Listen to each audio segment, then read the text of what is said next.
শিশুর ভবিষ্যৎ গঠনে খাদ্যাভ্যাস গুরুত্বপূর্ণ ভূমিকা পালন করে। সঠিক পুষ্টি তাদের রোগ প্রতিরোধ ক্ষমতা বৃদ্ধি করে। তবে আপনি জানেন কি, আপনি যে খাবারগুলোকে ক্ষতিকারক নয় বা স্বাস্থ্যকর বলে মনে করেন, সেগুলোর মধ্যে কিছু খাবার নীরবে আপনার সন্তানের স্বাস্থ্যের উপর ক্ষতিকর প্রভাব ফেলতে পারে। বিস্তারিত জানাচ্ছেন শেখ তাসফিয়া করিম। কিছু খাবার রয়েছে যা বহুল প্রচলিত, তবে শিশুদের স্বাস্থ্যের জন্য ক্ষতিকর। চলুন জেনে নেওয়া যাক সেই সব খাবার সম্পর্কে। সিরিয়াল বাচ্চাদের খুবই পছন্দের খাবার, তবে উজ্জ্বল রঙের এবং মিষ্টি সিরিয়ালে অতিরিক্ত চিনি এবং রং মেশানো থাকে, যা ওজন বৃদ্ধি করে, শক্তি কমাতে কাজ করে এবং অন্ত্রের স্বাস্থ্যকেও ক্ষতিগ্রস্ত করে। তাই এমন সিরিয়াল বেছে নিতে হবে যাতে 10 গ্রামের কম চিনি এবং কমপক্ষে 3 গ্রাম ফাইবার থাকে।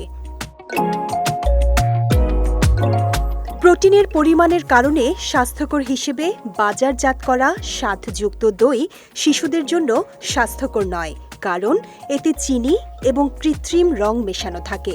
তাই শিশুদের জন্য চিনিযুক্ত দইয়ের পরিবর্তে টক দই বেছে নিন। মিষ্টি স্বাদ যোগ করতে মধু এবং বেরি মিশিয়ে খেতে দিতে পারেন।